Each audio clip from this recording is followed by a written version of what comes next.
Welcome to Season 13 of the Prosthetics and Orthotics Podcast. This is where we connect with experts in the field, patients who use these devices, physical therapists, and the vendors who help bring it all together.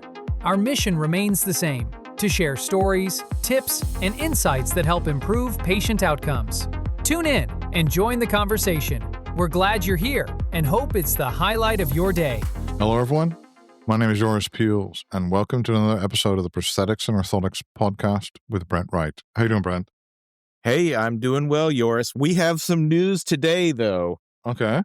You would believe it. So I saw it come on LinkedIn, and Hanger made another acquisition of Point Designs. And I know that you are a big fan of Point Designs. We've had Levin on, we've had Chris Baschek on, and what an amazing pickup for them. Yeah, totally. I think it's also very clear. If you would like to sell your business in OMP, our podcast is the way to do it. I think this is very, very clear. That is true. It's happened quite a bit.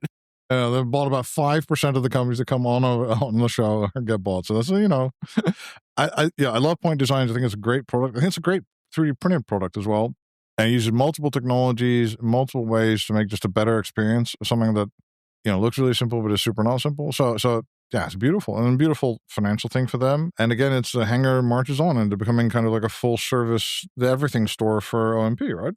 Yeah, I think it's a very interesting acquisition in that they, so Hanger Prosthetics and Orthotics has an upper extremity division. So people that specialize in upper extremity, and this really helps with that vertical integration of that. So now they get the knowledge and techniques of what Chris Baschek has come up with for upper extremity stuff, not only the Point Design stuff, but a lot of the very high-end shoulder disarticulation, coapt, myoelectric prostheses, all that stuff is stuff that they get as well. So it really rolls in really nice with their portfolio. And then with the acquisition of Philauer as well in the upper extremity space, now they start having this vertical integration where they are, yes, you can buy it, and sell to other people, but they're really bringing their cost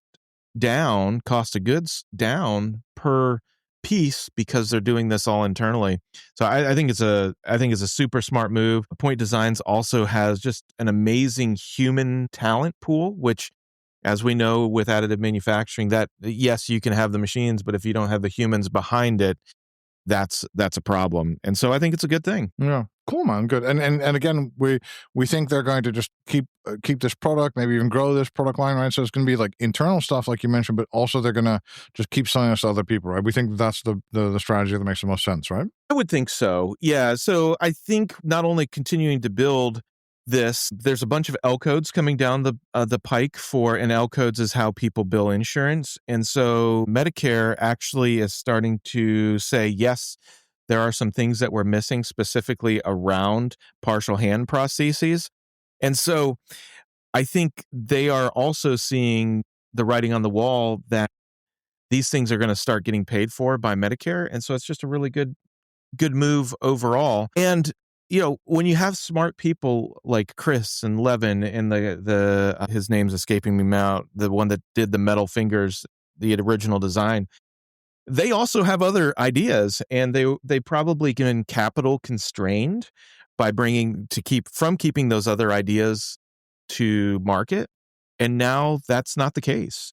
And so I think it's really neat. I think it's a good move. And, my other part of my mind is like, okay, so you see Hanger doing these other acquisitions and stuff. And I don't think it's any secret, so to speak, but I don't think there's a doubt in most people's minds that in the next, I would say 5 years or under, either they will get sold to another PE or venture capitalist firm, or they're going to look to go public again. And these companies are going to definitely be a great addition to their portfolio. Okay, super cool. Okay, so who is our long-suffering guest today on the three? Yes. Or the podcast? So I'm super excited for having Adrienne Hill. She is the program director at Kennesaw State in Georgia for orthotics and prosthetics. And now we've had Dale on before, and he's actually a student there. But we had him on, and he's actually helped Prior with to. the Orthotics and Prosthetics podcast stuff. But prior to him coming on the show or going to school, we had him on too. So that's kind of our connection. But what I really appreciate about Adrienne is the way that she handles the school part of things. I do feel like she's pushing the envelope into to the new generation of clinicians. And I think I've told Adrienne that we have a great future, and these future clinicians are amazing. They're thoughtful, they're smart, and the education probably has been lacking. And I think Adrienne is a big part of the shift of that, and just doing practical things, connecting students, challenging students, and this idea of helping think for yourself, ask the questions, file them away. Adrienne is really kind of leading the charge in that. And then I also appreciate she has a way that she has to teach because of the standards right now. But I know that she's definitely been poking around the edges because some of that stuff is not necessarily real life. And so she's poking around the edges and pushing the envelope into the real life stuff, such as the additive manufacturing, such as billing, such as AI and all that. So we have a lot to talk about, and I'm really excited to have her on. Hello, everyone. How are you? We're good. So thanks for coming on the show. So how did you get involved with O&P? Absolutely. So the age-old question, right? Tell you a little bit about myself. So I'm from Washington, D.C., and my grandfather was a bilateral above-knee amputee from the war. And so he wore stubbies in the house, and my entire family is 6 feet and taller. And so when I was younger, it was nice to kind of have somebody that looked me in the eye. And then he'd put on Grandpa's Magic Legs, take me out to the movies, out to the park. So I've been around prosthetics my entire life. And then when I was 12, my dad is a mechanic by training. He was helping a lady change her tire in the rain, and another car came and sideswiped that car. And so my dad really went through the whole gamut of orthotics and prosthetics. He had a Lazaroff frame and tried to rebuild back his bone, and then he got an infection. And so my dad ended up as a transtibial or below the knee prosthesis wearer as well. And so when I say it's been around me my entire life, literally to this day, it's been around me my entire life. So I probably knew what I wanted to do when I was probably 9 or 10 years old, is put people back together again and get them back moving. And so this was a calling from, kind of destiny. And so I've been hooked ever since. So I was a clinician for 17 years. I did work for Hanger Clinic prior to coming into education, and actually went up the chain quite a bit to become area clinic manager in Atlanta, Georgia. And then from there, as my kids got older, I wanted a little bit of change, but I could not give up on the O&P field. It's literally in my bone and in my blood.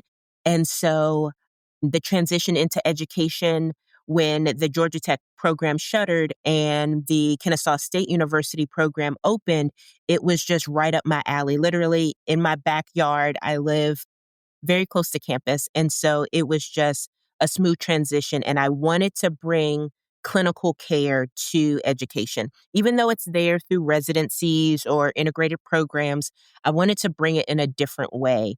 And so even though the program was already established, I wanted to put my, as you say, put my little 2 cents in there.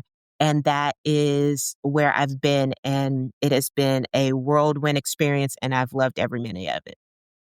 Super cool. So first off, let's look at this from a market, because there's weird stuff going on from, let's say, if we look at this as a market, or like the overall, Yep. As a business.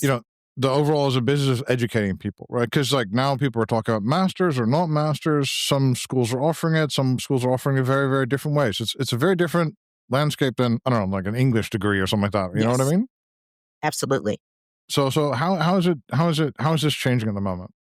Okay, so currently right now here in the U.S., you will see 2 different kind of education programs for prosthetics and orthotics.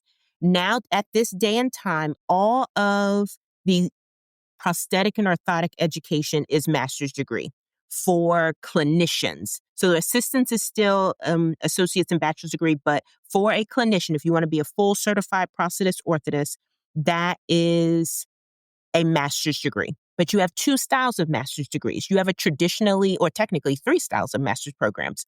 You have a traditionally seated program, so 3 or 4 of the programs are still that. So you do a 2-year seated in-person face-to-face education, and then a 2-year residency after you graduate. And that kind of completes your prosthetic and orthotic education.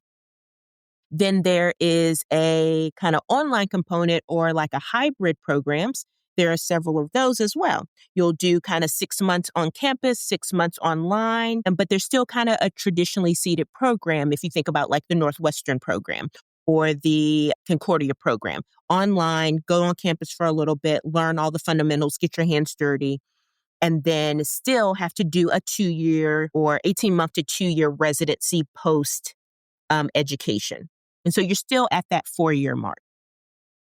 And then there are 2, maybe 3 new programs that are integrated model. And so what that means is as you are doing your education, you then go out into your residency. And so it's an integrated model as you're being educated, or university or the school that you attend is also in charge of your residency rotations.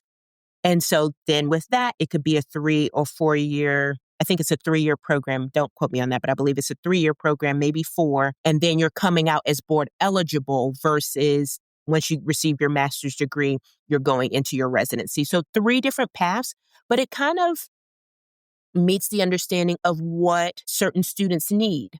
So if you are brand new, I got into prosthetics and orthotics because I saw a commercial on television, you can find the right program for you and your education style and your learning style. Then also is there oh, yes. Uh-huh. Is in your opinion like one that's vastly superior, or does it really, really matter on the person or the circumstance you're in? It's really based on the student. Like if hindsight 2020 and I'm still sitting where I am and I am now a student, coming straight out, knowing that I wanted to do P&O from the very beginning, I probably would still choose a traditionally seated program because I need that one-on-one face-to-face time with my instructor. Whereas if you have already been an assistant or you've already been a technician and you don't necessarily need that one-on-one hands-on experience, maybe the, online basis type programs are great for you. And so it's really this, excuse me, it is the preference of the student, which is also a good thing because now we are not bending to them, but now we are creating or lowering the barriers to the style of education that a student needs. And how about, do you see any kind of new changes coming and things about people are updating education again? Or do you think that there should be certain changes that you want to usher in? No, I believe for sure that things are coming down the pike, that things are changing. And that comes from, our associations and our education, ABC, INCOPE, being open to listening to students, being open to listening to clinicians that are currently out there and what they need, being open to what educators need based on the changes in academia now. And so the changes need to happen. I believe they are happening, be it slow or fast or however you feel it's happening, it is happening. You got to think about it. Brett said it earlier today. Our education standards right now are based on 2017. And so with that, the changes happen, every 10 years, I believe. And so know that changes are going to be coming any moment now by 2027 to the education system, which will change the residency programs, which will change the certification programs and vice versa. Or the other way, the certifications have already changed. And now INCOPE and the standards on the residency side have changed. And so that trickles down to us as education. So it is going to be moving with the times, and not just the times of right now, but the times of the future.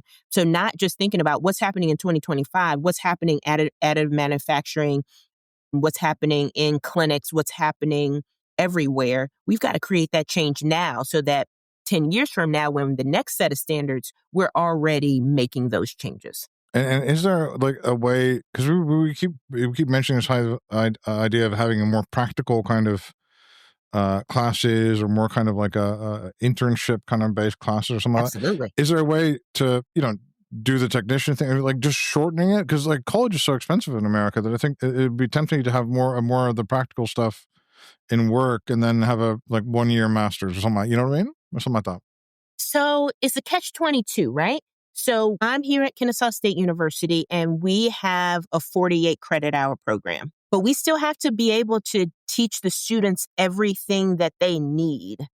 And that's where I don't want to short anyone's education to a 1 year or anything like that because of what's needed to be educated. And not only what's needed based on the standards, what the future holds for them. And so one of the classes we have here at KSU is a CAD/CAM class so that when they go out into clinic, they're not lost when one of the clinical locations are 3D printing their sockets, or they're not lost when someone says, on the research side, if someone says, hey, we're partnering with Shiners and we need an IRB and these are the patients we need to gather based on what, I want them to know what an IRB is. I want them to know and understand research. And so if you shorten that, I think something may get lost in the sauce, right? And so a 2-year program to be able to get everything under your belt, I think the ones that are longer than that's where you run into things. But I don't think we can fit it all in 1 year. Okay. And how about this? Yeah, this 3D printing stuff. We're all about that. Is that a big part of what you do? You say you have a module in there. Is it an exciting part of what you do, or do you think it's kind of like a smaller part than it should be? What are your thoughts on that? No, it's a very large part, and we're doing it over multiple of our classes. And so our CAD/CAM class happens your second semester here at KSU. And so then when you go to transfemoral prosthetics, when you go to transtibial prosthetics, when you go into upper limb orthotics courses, you are scanning your partner, printing that socket. Even in upper limb prosthetics, we're scanning our patient models so that we have those files in order to learn how to modify. And that's what comes into it. So no, it's not a small part of our education because it is the future of O&P.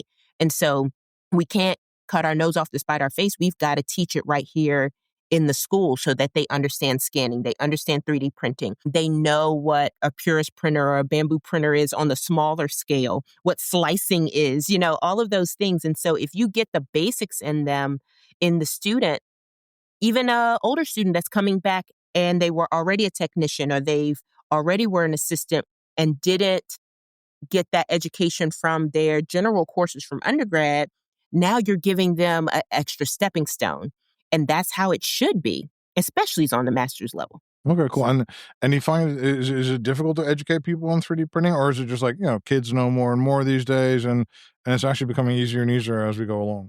I think it's becoming easier and easier. Thank goodness the price of printers have come down. So you may have your normal high school student that has a 3D printer in their home. I'm one of them. My son loved his engineering concepts class. And so I was like, hey, for your birthday, we're going to invest in getting a printer here at the house. And so he's been doing all of those things. And so as education, even on the high school level and the undergrad level increases, we're getting a much more knowledgeable student that's coming into the program that are eating this up. They want to know what the next step is. Okay, we're printing right now on a Prusa or on a Bamboo. What's the next step of that? What is the next fusion printer? What are they doing and using out in practice? And that's when they go to the academy meetings and the OPA assemblies and actually get to see what is happening on the industry side, on the clinical side. And that's where we're bridging the gap, is making sure the students attend our association meetings so that they see what's happening, going and doing clinical rotation so that they're seeing what's happening in practice now. So with the 3D printing side of things and such, what is your overall opinion on what a clinician should be responsible for? Do you think they need to have a knowledge, from end to end, or from I always say like the dentist standpoint, like make sure that you get a good scan, get the good patient intake, who cares how the sausage is made, and then you make sure you know how to fit the prosthesis. You still have to communicate in between, and you still have to make clinical decisions. What is your opinion on that? So my big thing is awareness, right? So they need to I don't think they need to know the sausage making, but they need to know that it has to go into a casing, right? And Mhm. so I think it's that knowledge of or the awareness of what the next steps are. And so, and these also are students on the master's degree level. So yes, I think a clinician and a student, if we're talking about a resident coming in, I think they need to have the knowledge of scanning. They need to have the maybe to be able to do it once while they were in school and educated, so that when they go into practice, that's when the practice actually happens. When they go into residency, that's when the practice actually happens. That's when they get good at the system that's at that location. So the hard part, Ohamin, is if I'm using Comb 3D at school, and then when they go out into practice, they're using something different. At least they have the knowledge of a style of scanning technology. So with the Whereas coming in green. Yes. yeah. So with that, what do you feel? Do you see a trend of moving to digital even with some of the other clinicians, or is it just going to take a little while for some of the people that are completely stuck in plaster world to move on out? Or do you feel like there will be a tipping point where it's most people are going to be using it? Mm. The hard part is I'm a millennial, right? So I'm in that middle ground. I think that is absolutely something that's coming, or not even coming down the path, that it's here, right?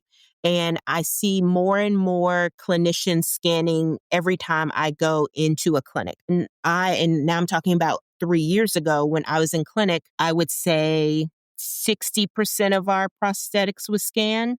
One clinician only did scanning altogether. I was one of the clinicians that did a mix depending on the patient's residual limb. I did half scan, half plaster work.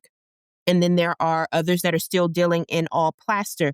I think it really comes down to educating our current clinicians that are doing all plaster enough that they are comfortable scanning if they have to. But I think what the future holds is, and I will say this, the students that are coming out definitely have the knowledge of, or at least for sure, the skill to scan.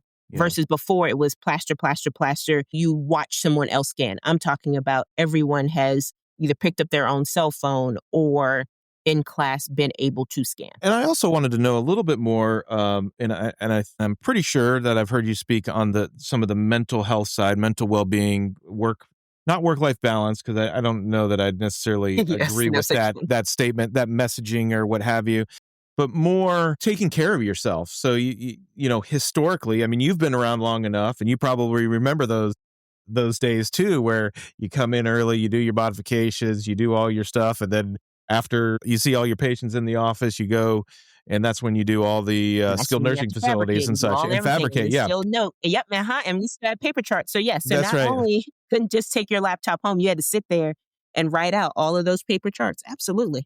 And so what I'm seeing is this is fabrication side, well, the additive manufacturing side, and I don't disagree with it. Like the clinicians, they are not super interested in working stupid long hours, which I don't blame Mm-hmm. them. It's not healthy. So I'd love to get your perspective on kind of that workflow and kind of the history versus where you see the field going to be able to take care of people and make sure that we retain this The talent talent. Yep.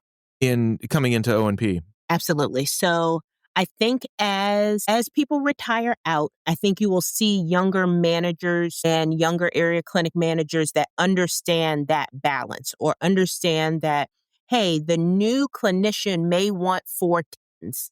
The new clinician may want a better work that stops right at 5 o'clock, that they can really truly turn their brain off and then come back at it the next day so that they are a fresh clinician when they walk in the door. And so as that transition happens, and as we move up younger clinicians into management roles or into leadership roles in the sense of residency directors or just decision makers, let's say that maybe sometimes they don't want to be a manager, but they want to be a decision maker. And so if they're moving that into decision making and actually asking the resident, asking that newly certified clinician, what are they looking for? That's where the change will be created and the change will happen. And I think a lot of clinics, even the major ones like Hanger, Autobach, they're seeing that and they're saying, okay, let's do some 410s in high traffic clinics so that they have more clinicians and they're rotating and those kind of things. These are just things I'm seeing, boots on the ground, and some of my students that are now clinicians, what they have called and told me, like, hey, I'm working 4/10 so that I can have Wednesdays off for XYZ. The other half of that is there are some companies that haven't embraced that. And so it's going to take those kind of during a WIP meeting or during like just one-on-ones to say, hey, what can I do as a manager to help you balance? Or I noticed that you've been quiet, or I noticed that you've been running out right at 5 o'clock. Is there anything that I can assist with? And the more open and transparent the conversation, I really truly believe that's where you're going to get more retention in your clinician. Do you see with that though that the independent is going to go away just because I hope not. well, I mean, it's been interesting because apparently there are less and less new clinics being opening, Yeah. right? So people are more becoming part of a larger clinic or what have you. So I'm just wondering, is there I think for mental health and all that stuff, I think that it's super important to have that. But does that also affect new clinics coming in where, hey, I just don't want to have to deal with all the insurance stuff and all the other things that go along with it.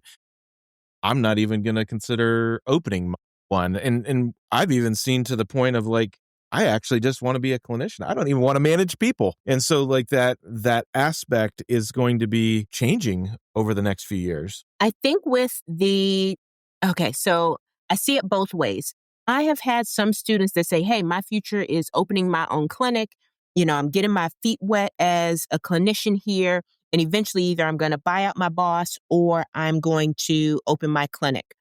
There are still those driven individuals that are coming through prosthetic and orthotic education. So just know that they are still out there and that's still a drive, but they want to get their feet wet. They're also coming out with anywhere from $100,000 to $250,000 worth of debt. Whereas if you look at the history of opening O&P clinics, that particular person was either, they purchased their father's business or they were grandfathered in, and they were certified based on previous education on the bachelor's level, or even, hey, I was grandfathered in, I took this exam and now I'm certified. And so there are a little bit of different barriers to open an O&P clinic now in this day and age with tariffs and this day and age with just getting something off the ground. The capital's not there for a student that just incurred $200,000 worth of debt from undergrad to grad. So I think they're getting their feet wet, saving up so that if they know for sure their future is private practice, that's where it's coming. Or they're already currently working for an independent and seeing if, hey, can we partner? But you got to realize that's going to come 5-10 years down the line, and so I would look into how many independents aren't selling and actually are partnering with another small independent, or, hey, within my own clinic, I am training up my next person. Yeah, no, I think that's great. And I think it's good advice too. I mean, Yoris and I talked a lot about this idea of, get your degree, right? The paper, the education, that sort of thing.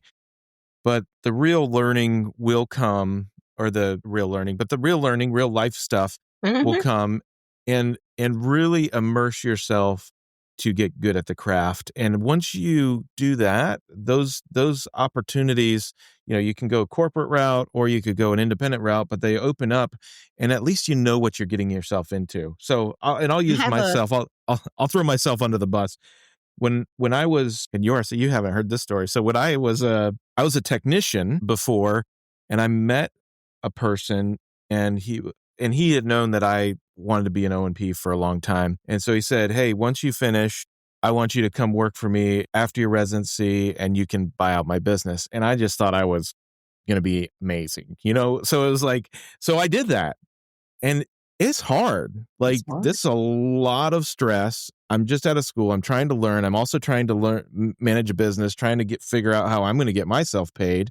I'm trying to market all that stuff. It just didn't work out, but I could definitely see if I would have kind of switched that a little bit and taken the time to work under somebody for 3-5 years and then make that change, that would make a difference. I call it my modified 7-year rule. If anybody ever sat in like one of my IOPA or Academy talks, I talk about this to residents.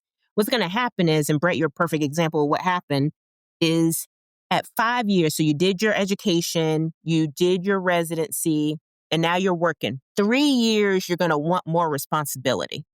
And then at 5 years, you're going to get the itch of, I either want to be a manager, or I'm going to break off on my own.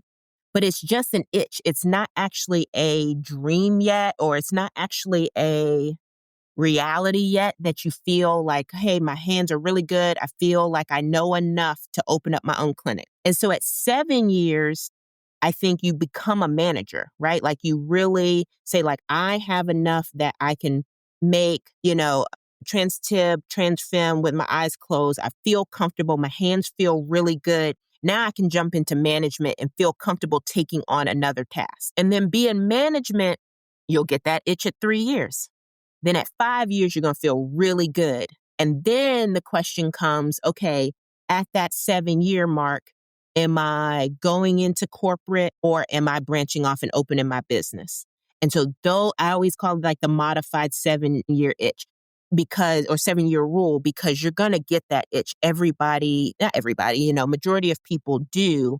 So, it's that fight or flight or, just to get off the pot kind of thing, And Right. so at 7 years is when you get that dream needs to come to fruition. Got it. And then, so I think one thing I want to point out, like, the residency thing is hugely important for your career, I think. Mm-hmm. No matter what education thing you do, it's super important. I think Brent advised, and most people advise to go to like a clinic where you just see a lot of stuff. High volume, great, But do you have any other advice on finding the right people to have a residency with, to find the right clinic? Do your personalities absolutely have to click? Do you need people from a similar background, or do you need, what do you need when finding that residency? So I say that's where EQ meets IQ, right? So are you a team player or do you like to be independent? Do you say you want someone to watch over you, but you really hate micromanagement, right? So it's funny because someone will say out of their mouth like, hey, I want to be with a person that's that I can watch them for a long time, and then they watch me for a long time and give me feedback, and then I'll feel good. And then reality, they actually hate micromanagement. They don't want someone watching over them and looking at them all the time. And so I always call it, that's where your EQ meets your IQ. Find the perfect residency that gives you the balance of both for what that particular student needs. And if it's not what you're looking for, what you thought it was going to be, you have to say something. Do not sit there for 18 months of your residency and you didn't really truly get what you needed there.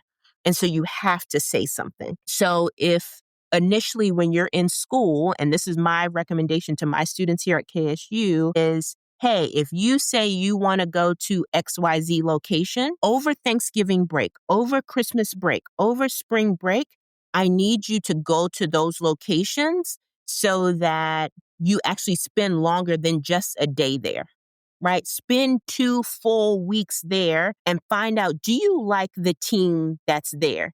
Where do you fit into that team that you're working with, right? And so they've got a team that's been gelling and a clock that's been moving this whole time. You need to figure out how your cog fits in that. Go with, well, I'm going to bring this, this, and this. Hey, I fit into your well-oiled machine by bringing this extra piece of lubricant. Extra piece of lubricant could be that you already have CAD/CAM or scanning under your belt. That extra piece of lubricant can be, hey, I did a pediatric rotation while I was still in school, and I can, while I was at a meeting, I got certified in cranial remodeling, or whatever your piece. You've got to be able to fill in where their cogs are already moving well, and fill in that way. And so that's always my advice, because you can't go in there guns blazing thinking that you're going to change the world. Figure out how to get in that clock, and then you'll change time. Yeah, I really like that. And I think that's a really good perspective. I hadn't heard about, like, from that perspective, find find a way to be a value add. I have heard it said, like, you really have two options. You either plug in somewhere or you plug in yourself as an entrepreneur. And I think it's important for everybody to remember is obviously there's risk reward in plugging in yourself, or underestimate the value of a place where you can plug yourself into. And I think that's important because it is a team thing and you don't exist. Like if you're plugging yourself in, you don't exist without the team. That's right. And I think that's an important perspective. So thank you for putting it that way. That was cool. And then how about, this is another thing that I noticed that people are quite randomly go somewhere, right? They just end up, because their last internship was somewhere, because they studied somewhere, because their girlfriend lived there, whatever.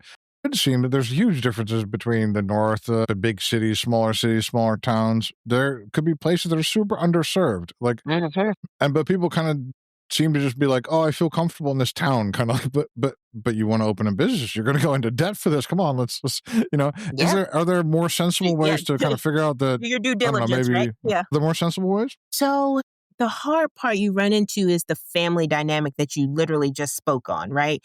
My wife got a job in this location and that's where I have to be. Or, I have children and so therefore I need to be in this location. My recommendation as a resident, if you are single or if you are married and you guys, your spouse has a remote job or has flexibility at their work to move around, your heart's desire, though, is always been some of my recommendations, or go the place less traveled. So I ask my students, are you willing to go to Utah? Are you willing to go to Idaho? Are you open to going to Hawaii? Are you open to going to Alaska? My family only has lived in this small town in the middle of nowhere. Hey, during your residency, this is your time for 2 years to go anywhere in the nation to learn something different. I've had several students that say, I got into it for prosthetics and realized that I actually love spinal. Well, you need to go somewhere where there's skiing and accidents and trauma or wherever so that you can really dive into that spinal side of your education. And so going somewhere that has skiing or diving or anything that can meet your fancy for what you readily probably didn't realize you loved, that you can specialize in. And then if later on in life you need to go back home because your parents have dementia or they're aging and you need to be there, now you have a skill set to take back to those other locations. And my other recommendation is if you're not married to anywhere, go to that small rural location because then you will see everything instead of just be limited to, hey, this is a specialty clinic in this large location. If you are in a rural location, you're going to see not only the diabetic, you're also going to see the trauma and you're also going to see the wound and you're also going to see the hip dysartic because that location is the only one in 50 miles. And so literally everything that walks in your door is going to be unique and different. Depending on the age of the clinic or the resident or the clinician, hey, this is something you're doing for 5 years, 10 years. To say, hey, this is so that I can build up my chops. Super sensible. And how about we have the feeling that are less people going to come into O&P, or is that just a fear everybody has, or is it still super popular, or do we have to really seriously worry about that? Well, for me here at KSU, there is not a lack of applications, but the faculty, we're in a need of people to want to educate so that we can bring in more clinicians. My current seat right now, I don't see it, but I have heard from other educators that they're not getting the applicant pool that they're looking for. I think the change that we need to kind of make in our mind is the change in style of student that we accept. Right? So maybe it is someone that has worked as an assistant, worked as a care extender first, worked as a technician first, and that's who comes back to be our clinician, right? I think currently right now, undergrads are just looking straight to that master's degree without getting their feet wet, our actual clinics to say, hey, yes, no, for sure, I did 200 clinic hours and this is where I want to be. So I'm hoping and praying that our field does not go away. And currently right now with the applications that are coming through, I don't believe it will, but we need to back our students and back our people and be open to the patients that come through, because they may be different and not that traditional style of applicant. All right. So, Adrienne, thank you so much for your time today. This is really great and really, I think we learned a lot. So thank you so much. Absolutely. I hope I was able to give a little education to you guys. Totally. And Brent, thank you for being here today. Yeah, this was great. And thanks, Adrienne, for sharing your story and also your advocacy for our field. I know it is contagious in a good way. And I love that. And I love that about your program. And so help with additive manufacturing. Let's do it. Absolutely. Thank you guys so much for having me today. Thank you for listening to another episode of our podcast. Have a great day.